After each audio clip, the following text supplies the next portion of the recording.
Go into school with a full pack of gum. By the time you get out, it's gone. It's gone. Yeah. Abdi. So my nigga Abdi, right? So FX large, black shirt. Soldier Boy, you type shit. Yeah, you know what I'm saying? He gave them the money that he had for his lunch. Hold on, guys. I was like, ooh, that's what he did.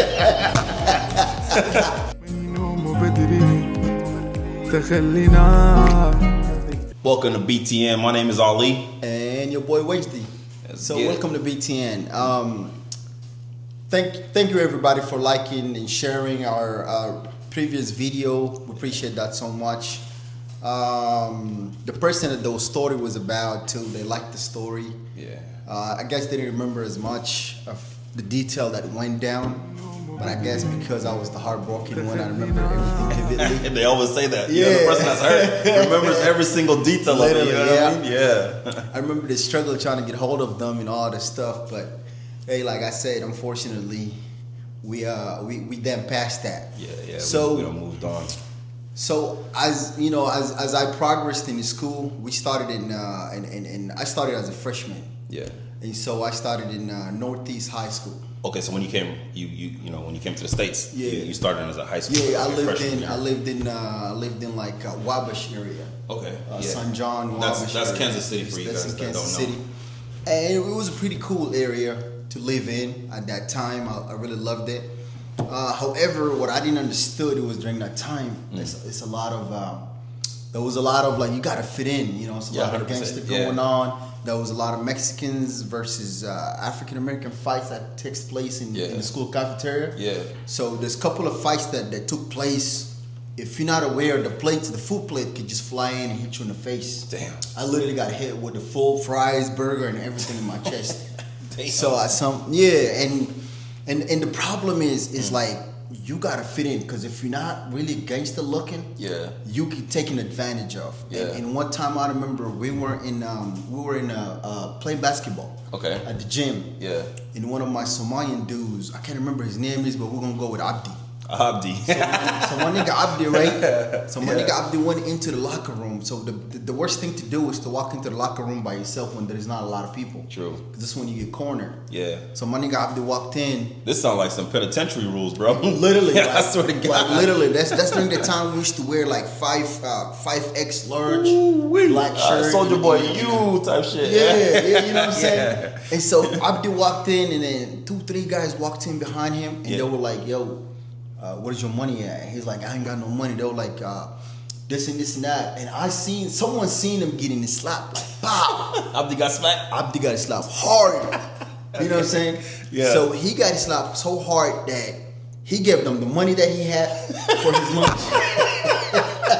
Hold on, guys. He gave them the gum that he had. So back in school, it's so important to have gum. Oh, yeah, I remember that. Gum was important. Yeah. Like, you have to have a pack of gum in the school. You could go into school with a full pack of gum. By the time you get out, it's gone. It's gone. It's gone. Yeah. But tell me about Abdi, dog. So I remember I used to have a friend, a Haitian friend, name is Louis.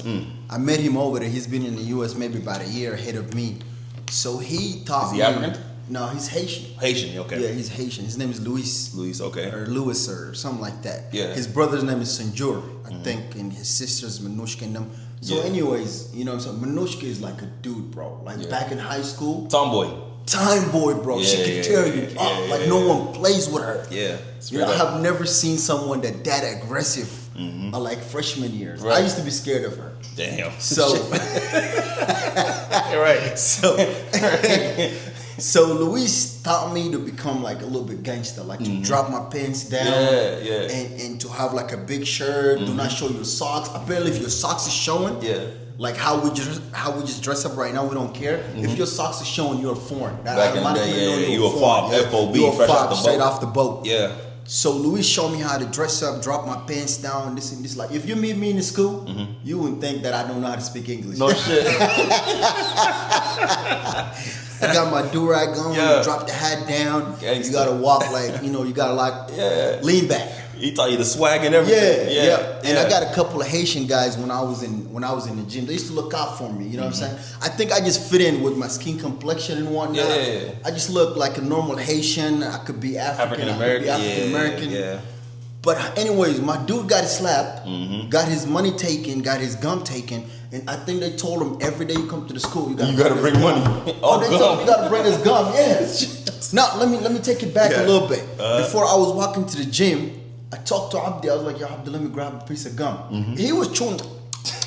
He told me that he doesn't have it, right? Yeah. He said, I don't have it. But yeah, he's chewing. He was chewing on one. Yeah. And if you chewing on one, normally either you got it or that was your last or one. you know somebody that has it. Yeah. Yeah, you can point to the direction. So I believed Abdi and I walked in. Yeah. So when he got it slapped and get everything taken, I was happy.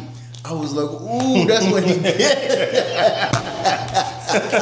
No cap. Yeah, dead serious, bro. I was so happy that he got it slapped. Yeah. So not that this took place. Every day he comes to school, he come with a brand new pack of gum. Yeah. And I think he give this guy his money. I don't know how much, but he give him money. My boy Luis tell me Every that. single day. Every single day. You know what I'm saying? All that because he pulls his pants up so high, his socks is showing, and he got these far ass shoes that he used to wear all the time. Man. So Damn, he was like a Abdi. straight target. Damn, Abdi. So basically, what our parents didn't understand is like to fit in, you gotta fit in, and automatically within like a week or so, bro, I was all swagged out, fit in. I got me like a 5X large, a black and a white shirt. I think I don't know which one on top of which one. Yeah. But you know the swagger how it used to be. Yeah. And honestly, after that, no one messes with me. No one touches me. No one trying to talk to me in a certain way. Yeah. The Haitian guys looked out for me. I appreciate all my Haitian dudes. Hey, ça passe. You feel me? I know Haitian since like back in freshman years. Damn. And then move into like, I moved in, after that I moved into the Park Hillside area, which is in the North Kansas City. So we only went to Northeast for 1 year, freshman year, and then sophomore year we moved to like Park Hillside area. Yeah. Way up north. I was literally like the only black guy in Hey, the shout out class. Panthers, man. Shout out Panthers. I went to the high school too, yeah. Oh yeah, Park Hillside. Yes, sir. So I was the only black guy, like the only second black guy in school. Okay. In 2005. Dang, I okay. think. Yeah. 2005. Yeah. So I tried in for the sport. I went into the practice. I was still fop. I was still fresh. English is really wasn't all the way there. Yeah. Like understanding wise. Yeah, 100%, yeah. So I can respond back to a couple of questions. Yeah. After that, you lost me. Yeah, you lost me after that. Yeah. So I tried in for basketball. I don't even know why I did, bro. I thought I was good. Wait, so you didn't even go to soccer because that's your main sport? I did went to soccer, but basketball is a winter sport. Right. So okay.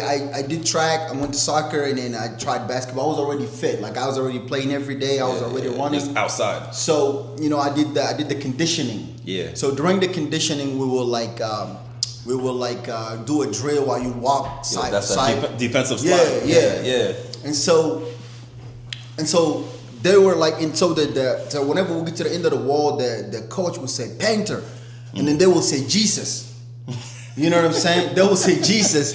And so as a Muslim, that's what they're saying. That's what they were saying. Or at least that's what my brain. That's what your brain was thinking. They were saying Jesus. Wait, and Panthers. And then when you get to the wall, you hit the ground and say Jesus. Yeah, Jesus.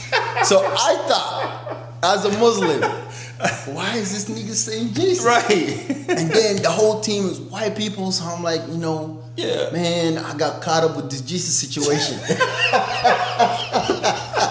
I'm done, bro. And so in my heart, I'm like, I need to go have a conversation with the coach, let him know that hey, I'm Muslim, bro. I can't. Yeah. Can we change the word for my religion's sake? Defensive slider. Allahu Akbar. Oh no, bro. So for my religion's sake, I can't say Jesus with you guys all the time. Can we change it? That's in my mind. So I had this conversation in my mind several times. Yeah. And eventually, I didn't really go through with it. I didn't even make it to the team. Yeah.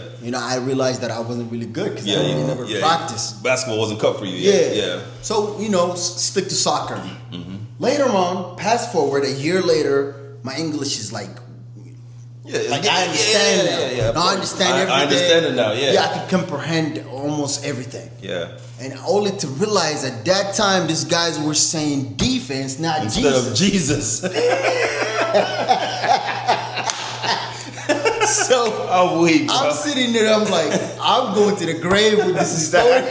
Here we are not sharing it, huh? Here we are sharing it, bro. I'm not telling anyone that I used to think this guy was saying Jesus. Yeah. Bro, that's funny as hell, bro. I swear. That's hella ordinary. I swear.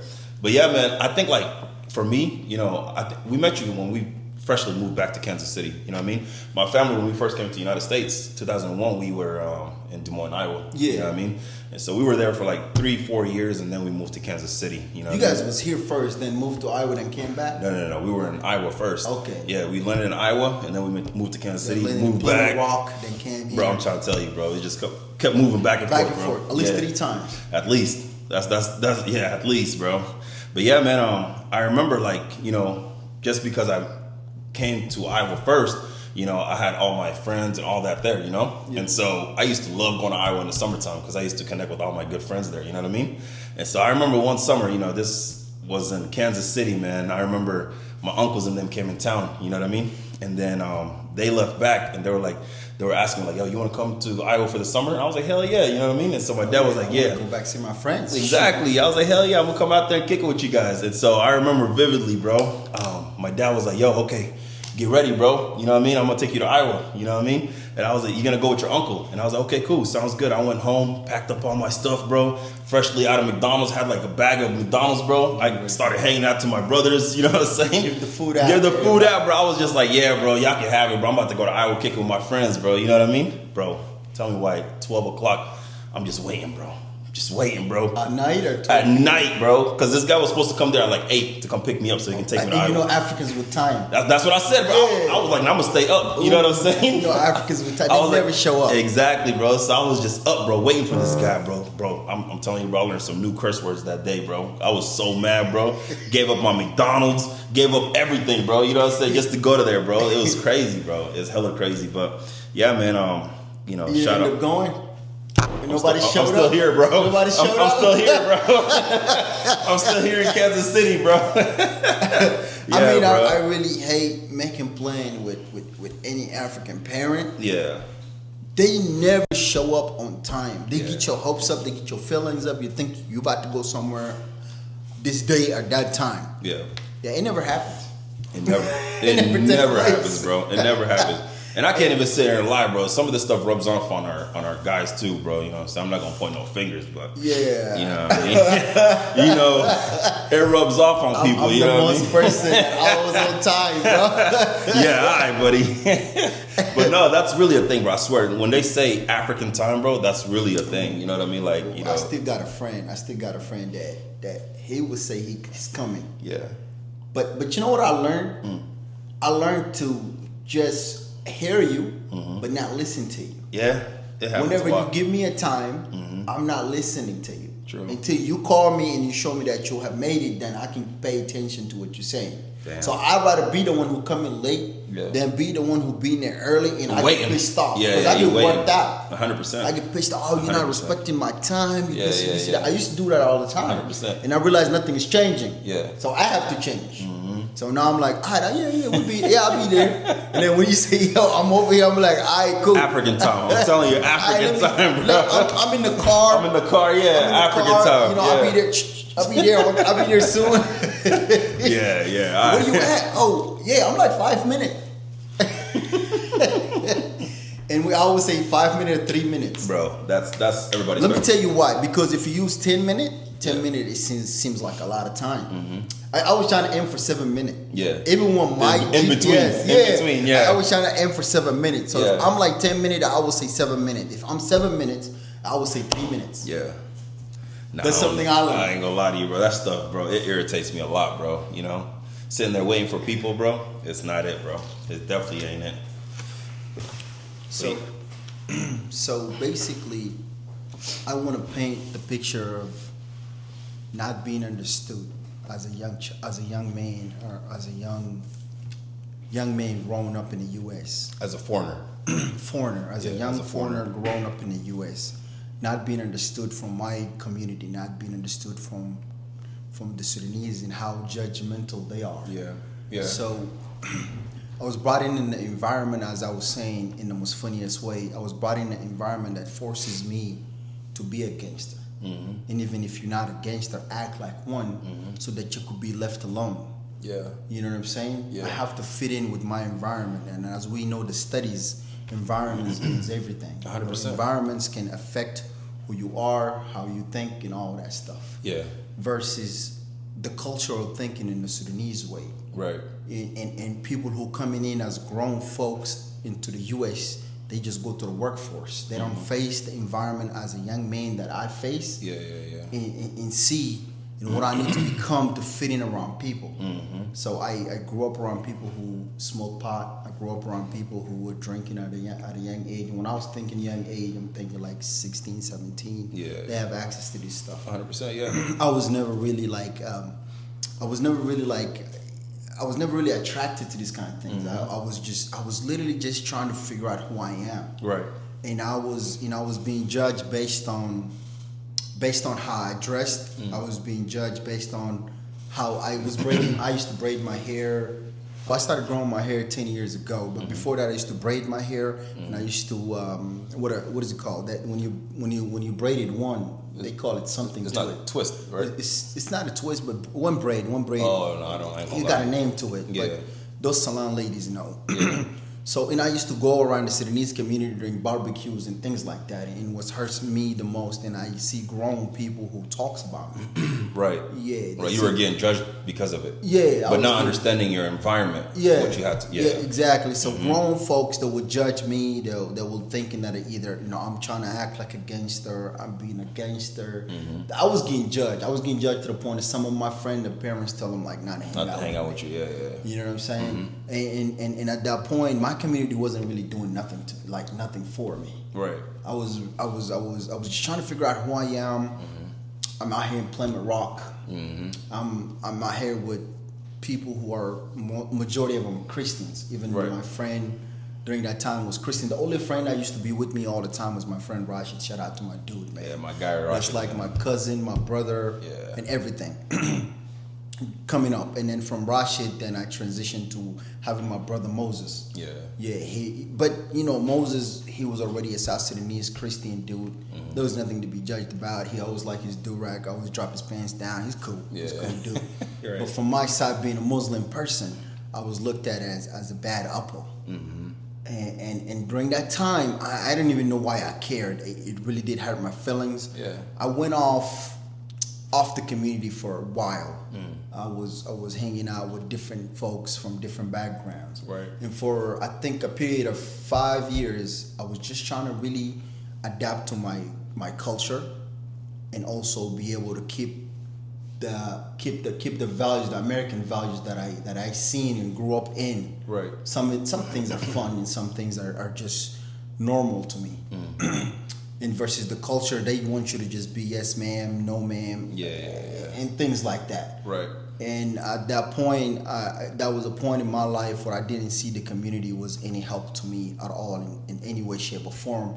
And after I grew up, and then I see how they are with each other. They are very judgmental. They are very narcissistic in a way that they treat each other. Right. And someone is always thinking that they are better than somebody else. And I grew up in a way that you ain't better than nobody if you're not a millionaire. Right. And even when you are a millionaire, you're trying to be humble so that so that God can, so that you can enjoy the blessing of God. True. But then trying to be ignorant or act like you're more than anyone. And then I run into people who are used to judge me in the club. I run into them. This the same fuckers, they used to judge me. They be out there. They out there in the club. I seen them. I seen them making mistake with ladies. I seen them in the club. But the thing about me at that point, I just didn't care. When I run into them, I see them, but I don't allow them to think or to know that I saw them. I don't make eye contact with them. So it's like I see Trying you, to play cool. But I played like I don't even know you here. I don't even know you exist. Right. You know what I'm saying? But only I think at that point God want me to see that God, that these guys are not different from you. They judge you for so long. They talked about you for so long. But they're not better than you, and they're not above you. So I seen them in the most, what they call it, compromising position that they did not think. I seen some grown folks in the community in the most compromising position, whether through text, phone calls, or in places they shouldn't be, et cetera, et cetera. Yeah. And it'd be the same people that's out there judging people. They be the same people that are out there judging. Yeah. And I just want to tell to everyone that grew up in America or came into America around the age I came in or grew up in here, at this point, as much as I really want to listen to grown folks that are Sudanese, but I think they're more manipulative and they are more not understanding our environment, and I wish that they have a better mindset and how to reach you, because even Allah told Sayyidina what his name? Which one?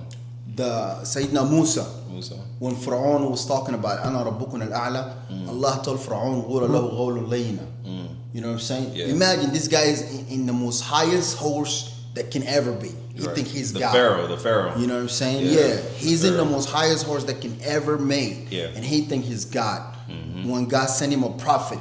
What did he tell the prophet? He told God told the prophet, I mean, talk to him in the most softest way. Yeah. You know what I mean? That he can be able to understand. When you try to reach out to someone to bring him in, you don't approach them as you better than them. Yeah. You know what I mean? Honestly, what that does too, man, it goes against the grain. You know what I mean? And it pushes the person out more. It does. You know what I mean? It does. So yeah, it's definitely. I wouldn't want to hear you out. Yeah. I wouldn't want to listen to you because Exactly. you have already. And especially if you see this person doing, Exactly. Yeah, especially listen. exactly, Behavior. Yeah. So you came out arrogant in a way. And alhamdulillah, you know what I'm saying? I went to college, I graduated, Yeah, I got 3 degrees. Yeah. And I took black study and I started understanding people for who they are. I started understanding people. And now I just really, I'm in a comfortable place that I'm comfortable in my skin. And I just don't care about what you say. You know what I call how that, you man? think. I call that growth. You know what I mean? We definitely have to go through all of that to get to where we're at now. Exactly. You know what I mean? mean? I just don't care how people think, what they say, and all that, etc. Right. And what they don't know is they have kids in America, and those kids will now have to go through the same transition. Now it don't have to be the same, but it won't be much difference. Right. Same transition as I transitioned. Agreed. I did not transition around people who was all Muslim and was all praying and all that. My transition came about. My environment were all Christians. Most gangster environment in 2004, 2005.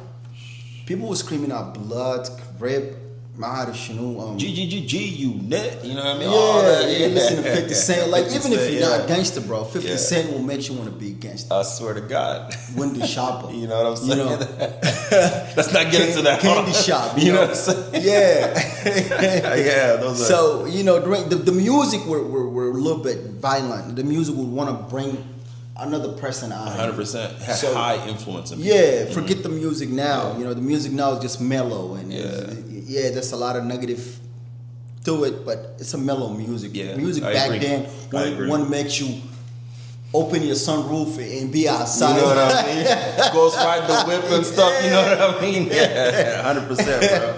So I'm glad I grew and I came so far out in to understand that I am so comfortable in my skin right now that I can have a debate with anyone. I can have a debate. I can have intellectual, intelligent, or any debate you want to have, and I can determine whether you are ignorant, whether you are a person who just trying to drag me into something.